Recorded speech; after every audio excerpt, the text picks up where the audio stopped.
ತಮ್ಮ ದೇವರು ಕರ್ತನಾದ ಯೇಸು ಕ್ರಿಸ್ತನ ನಾಮದಲ್ಲಿ ಅನುದಿನದ ಆಹಾರ ಪ್ರಿಯರಿಗೆ ಪ್ರೀತಿಯ ಶುಭಾಶಯಗಳು.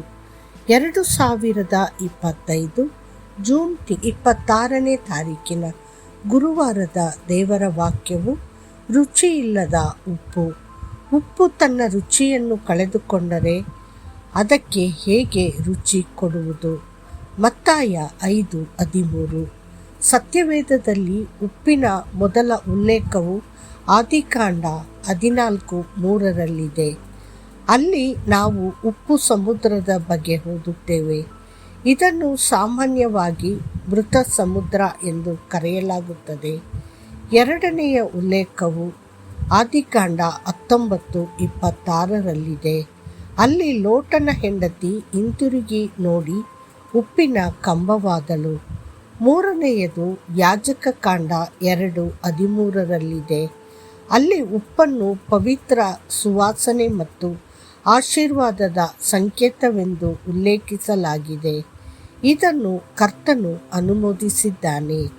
ಕರ್ತನು ಹೇಳಿದನು, ನಿಮ್ಮ ಪ್ರತಿಯೊಂದು ಧಾನ್ಯ ಸಮರ್ಪಣೆಯನ್ನು ಉಪ್ಪಿನಿಂದ ರುಚಿಗೊಳಿಸಬೇಕು. ನಿಮ್ಮ ದೇವರ ಒಡಂಬಡಿಕೆಯ ಉಪ್ಪನ್ನು ನಿಮ್ಮ ಧಾನ್ಯ ಸಮರ್ಪಣೆಯಿಂದ ಕಡಿಮೆ ಮಾಡಬಾರದು. ನಿಮ್ಮ ಎಲ್ಲ ನೈವೇದ್ಯಗಳೊಂದಿಗೆ ಉಪ್ಪನ್ನು ಅರ್ಪಿಸಬೇಕು. ಯಾಜಕ ಕಾಂಡ 2:13. ದೇವರ ಸಮ್ಮುಖದಲ್ಲಿ ಉಪ್ಪು ಪವಿತ್ರತೆಯ ಸಂಕೇತವಾಗುತ್ತದೆ. ಅದರ ಬಿಳುಪು ಶುದ್ಧತೆಯನ್ನು ಪ್ರತಿನಿಧಿಸುತ್ತದೆ. ಬಿಸಿಲಿನಲ್ಲಿ ಒಣಗಲು ಬಿಟ್ಟ ಸಮುದ್ರದ ನೀರು ಶುದ್ಧ ಉಪ್ಪಾಗಿ ಸ್ಫಟಿಕೀಕರಣಗೊಳ್ಳುತ್ತದೆ.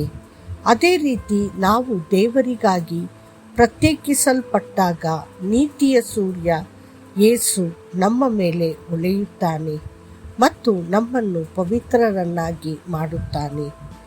ರೋಮನ್ ಉಪ್ಪನ್ನು ಪವಿತ್ರವೆಂದು ಪರಿಗಣಿಸಿದ್ದರು. ಯಹೂದಿಗಳಿಗೆ ಅದು ಅರ್ಪಣೆಗಳ ಅತ್ಯಗತ್ಯ ಭಾಗವಾಗಿತ್ತು. ನೀವು ನಿಮ್ಮನ್ನು, ನಿಮ್ಮ ದೇಹಗಳನ್ನು ಜೀವಂತ ಯಜ್ಞಗಳನ್ನಾಗಿ ಪವಿತ್ರ ಮತ್ತು ದೇವರಿಗೆ ಸ್ವೀಕಾರಾರ್ಹವಾಗಿ ಅರ್ಪಿಸುತ್ತೀರಾ. ರೋಮಾಪುರದವರಿಗೆ 12:1. ಉಪ್ಪಿನ ಒಂದು ಪ್ರಮುಖ ಗುಣವೆಂದರೆ ಅದು ಸಂರಕ್ಷಿಸುತ್ತದೆ. ಮೃತದೇಹವು ಕೊಳೆಯದಂತೆ ತಡೆಯಲು ಜನರು ಐಸ್ ಮತ್ತು ಉಪ್ಪನ್ನು ಬಳಸುತ್ತಾರೆ. ಉಪ್ಪು ಉಪ್ಪಿನಕಾಯಿಯಂತಹ ವಸ್ತುಗಳನ್ನು ಸಂರಕ್ಷಿಸಲು ಸಹಾಯ ಮಾಡುತ್ತದೆ, ಬ್ಯಾಕ್ಟೀರಿಯಾವನ್ನು ಹೊರಗಿಡುತ್ತದೆ ಮತ್ತು ಹಾಳಾಗುವುದನ್ನು ತಡೆಯುತ್ತದೆ. ನಿಮ್ಮ ಕುಟುಂಬ ಮತ್ತು ನಿಮ್ಮ ರಾಷ್ಟ್ರದಲ್ಲಿ ಅಂತಹ ಸಂರಕ್ಷಕ ಉಪಸ್ಥಿತಿಯಾಗಿರಲು ದೇವರು ನಿಮ್ಮನ್ನು ಕರೆಯುತ್ತಾನೆ. ಆತನು, ನಾನು ನಿಮ್ಮನ್ನು ಇಸ್ರೇಲ್ ಮನೆತನದ ಕಾವಲುಗಾರರನ್ನಾಗಿ ಮಾಡಿದ್ದೇನೆ, ಯೆಹೆಜ್ಕೇಲ 3:17 ಎಂದು ಹೇಳಿದನು. ದೇವರು ನಿಮ್ಮ ಜೀವನಕ್ಕೆ ಒಂದು ಉದ್ದೇಶ ಮತ್ತು ಯೋಜನೆಯನ್ನು ಹೊಂದಿದ್ದಾನೆ. ಮತ್ತು ಅದು ಏನು? ನೀವು ನಿಮ್ಮ ರಾಷ್ಟ್ರದ ಜನರನ್ನು ಸಂರಕ್ಷಿಸಬಹುದು ಮತ್ತು ರಕ್ಷಿಸಬಹುದು. ಉಪ್ಪಿನ ಇನ್ನೊಂದು ಉದ್ದೇಶ ಶುದ್ಧೀಕರಣ. ಉದಾಹರಣೆಗೆ, ತೆಂಗಿನ ಮರಗಳಲ್ಲಿ ಕೀಟಗಳು ಬಾಧಿಸಿ ಅವು ಫಲ ನೀಡಲು ವಿಫಲವಾದಾಗ ಜನರು ಕಾಂಡದೊಳಗೆ ಉಪ್ಪನ್ನು ಇಡುತ್ತಾರೆ. ಉಪ್ಪು ಮರವನ್ನು ಶುದ್ಧೀಕರಿಸುತ್ತದೆ ಮತ್ತು ಕೀಟಗಳನ್ನು ನಾಶಪಡಿಸುತ್ತದೆ.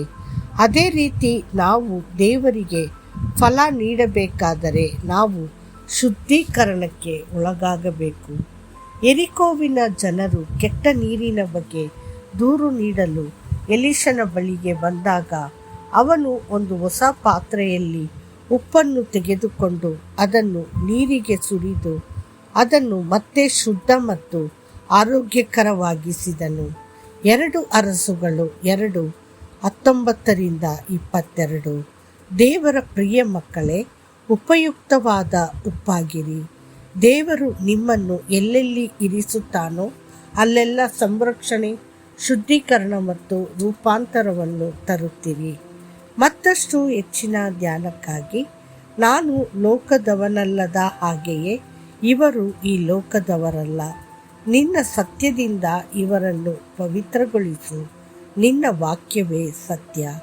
ಯೋಹಾನ 17:16 ಮತ್ತು 17. ಕರ್ತನು ನಿಮ್ಮನ್ನು ಆಶೀರ್ವದಿಸಲಿ. ಆಮೇನ್.